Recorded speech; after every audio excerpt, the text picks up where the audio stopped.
Salut les potos, on se retrouve aujourd'hui pour la revue des épisodes 12 et 13 de My Hero Academia.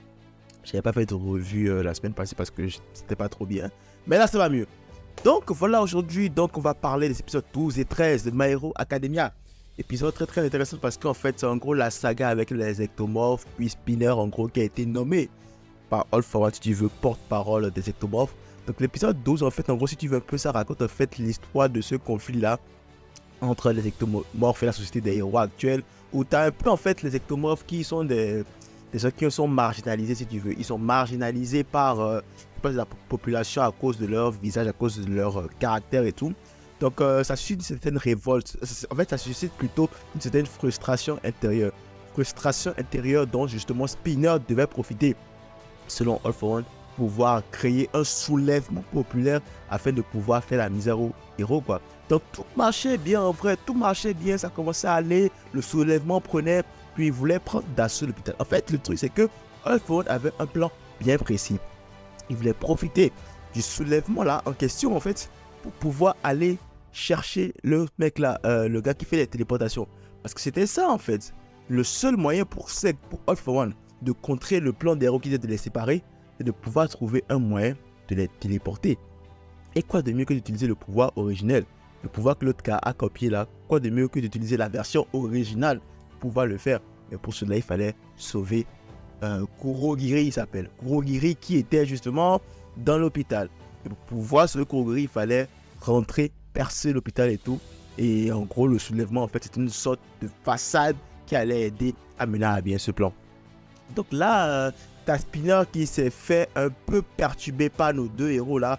J'oublie tout le temps leur nom. Mais c'est des gars, en fait, en vrai, je sais pas, mais avant cette partie de l'épisode là, ouais, je les voyais vite fait, hein, tu sais, mais j'ai jamais vraiment entendu parler d'eux. Alors, de mes souvenirs, je sais pas, ils ont pas eu un truc vraiment captivant au point de me souvenir de quoi tu vois. Alors oui, ils ont des formes sympas, le mec avec ses 3 tentacules, puis ses 6 bras, je pense, il a, puis l'autre qui sait parler aux animaux là. Peut-être dans des petits épisodes filler, ils ont eu un moment, mais à part ça là, et techniquement c'était en fait leur moment de briller quoi, tu vois. Pour moi c'était leur moment de briller et tout. Et au début, il y avait des petits moments quoi, des moments sympas.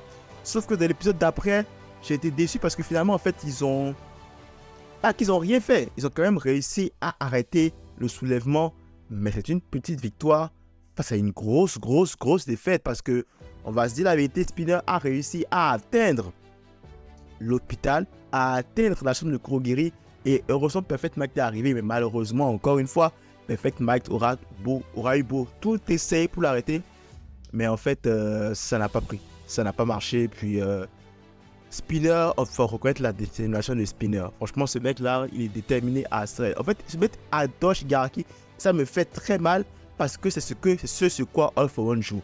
All For One joue sur le fait que Spinner adore Shigaraki. Techniquement, en fait, je pense que Shigaraki, c'est le seul véritable ami de Spinner, si je peux dire ça comme ça, tu vois. Et donc, Spinner a décidé de lui dédier sa vie. Mais le problème, c'est que All For One se sert de Shigaraki. Et du coup, il fait croire à Spinner que tout ce qu'il est en train de faire sont dans les intérêts de Shigaraki.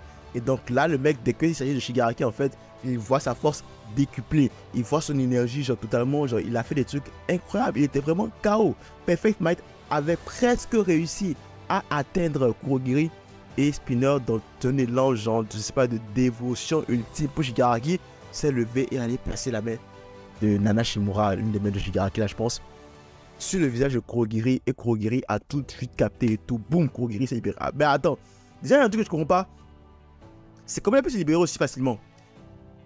C'est moi ou ça a été trop facile comment il s'est libéré? Ou bien est-ce que la main là avait un truc qui éveille ses pouvoirs? J'ai pas compris. Parce que si il s'est libéré aussi facilement, pourquoi il ne s'est pas libéré depuis? Ou bien est-ce que c'est parce que la porte le retenait et Spinner a brisé la porte de l'extérieur? Peut-être c'est ça, mais parce que franchement, j'ai pas compris comment le gars, genre, direct, il est sorti, il s'est libéré et il a en même temps commencé les trucs, hein, tu l'as vu et tout, il commençait à faire les téléportations parce qu'il l'a téléporté d'Abi vers Endeavor. Là, je suis comme, oh là, les problèmes vont commencer. Et puis après, tu as aussi Himiko Toga. Himiko Toga qui a aussi pu être téléporté. Mais Himiko Toga, franchement, pour la première fois, elle a utilisé son cerveau. Encore une fois, ces vilains là, en fait, ne sont pas juste drivés par l'envie de faire du mal. Ils ne sont pas dirigés, ils ne sont pas motivés par juste l'envie de faire du mal. Ils ont de réelles motivations. Ta Spinner, en fait, lui, il veut protéger la couche des ectomorphes, pardon. Puis, en même temps, Shigaraki aussi, Spinner, il est motivé par Shigaraki. Il veut faire plaisir à Shigaraki. Le côté de Himiko Toga, qui, elle, n'avait pas vraiment de but précis à part se venger du monde qui lui a fait du mal. Mais là, maintenant, elle veut venger la mort de Twice. Et donc ça se donne une motivation supplémentaire pour mettre au point son plan Sadman Death March, la marche des hommes tristes, je pense. Et là, du coup, pour la première fois, elle a utilisé son cerveau. Genre, tu vois ce que jusqu'où la motivation l'a amené, c'est qu'elle s'est dit que maintenant, elle allait utiliser son cerveau pour se battre. Et là, elle a mis une très belle stratégie au point et elle a tout confié à Spinner. C'est que cette ligue des vilains là, en gros, je les kiffe parce que au-delà d'être des méchants qui ont quand même des motivations qui sont plus ou moins acceptables, ils croient en eux. Toga, elle a cru en Spinner et là elle s'est dit bon, je vais croire en Spinner et moi je vais juste faire ma part du travail. Je sais qu'il fera la sienne. Et donc du coup, elle a basé toute sa ligne d'action sur 6 Spinners réussis.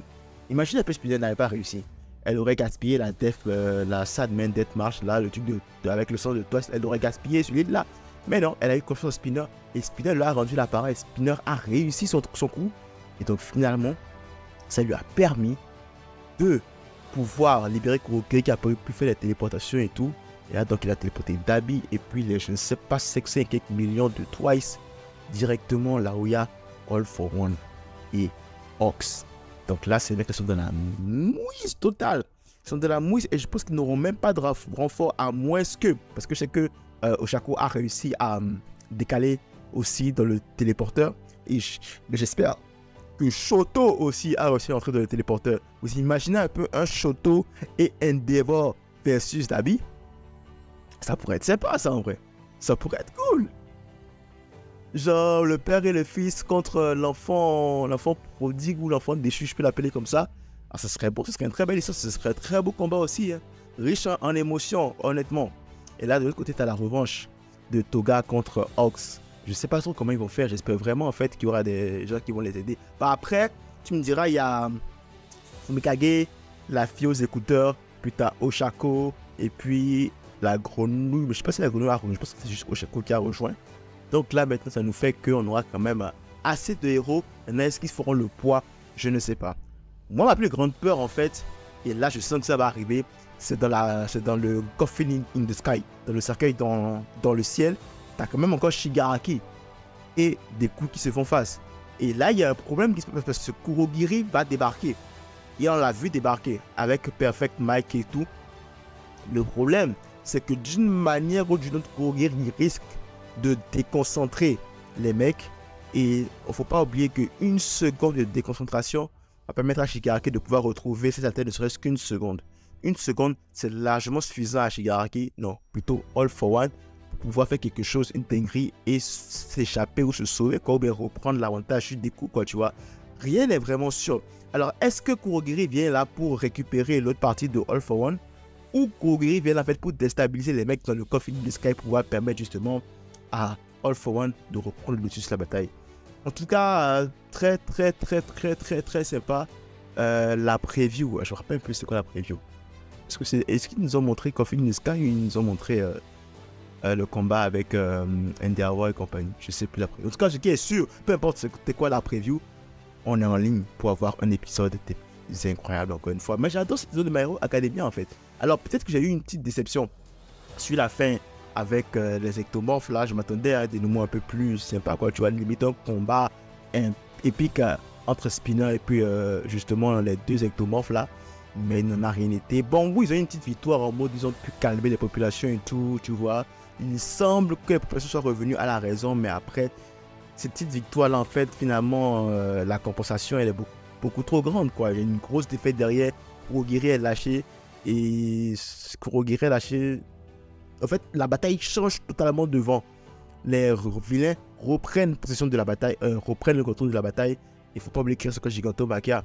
Gigantomachia aussi qui revient, ça va être galère. On sait ce qu'il a fait à la saison 6. Si lui revient, ça va être la mort. Ça va être la mort complètement. C'est ça, donc j'ai été un peu déçu de ce combat. Je m'attendais à ce qui est quand même quelque chose de beaucoup plus spectaculaire, quoi, tu vois. Quitte à nous faire prier ces personnages, autant bien les faire prier, quoi, tu vois. Tu fais juste un petit combat, puis après, plus rien. Bon, c'est quand même dommage. Mais bon, c'est pas grave quand même. J'espère avoir de meilleurs combats d'ici les prochains épisodes. En tout cas, pour le moment, cette saison ne déçoit pas, une saison de bataille assez sympa. J'ai hâte de voir jusqu'où cette saison va nous amener. Surtout jusqu'où ça va finir en vrai. Parce que entre ça et la fin du manga, je ne pense pas qu'il reste vraiment beaucoup. Hein. Je me trompe peut-être, mais bon, on verra. Alors, c'est ce que j'avais à dire pour cette revue de les épisodes 12 et 13 de My Hero Academia. N'hésitez pas à liker, les commentaires, ça fait toujours plaisir. Si pas encore abonné, en même temps, ça fait encore plus plaisir. Max de like, max de partage, on se retrouve très vite pour une nouvelle vidéo. J'espère que vous avez tous une nouvelle vidéo prochaine. C'est tout pour moi. À la prochaine.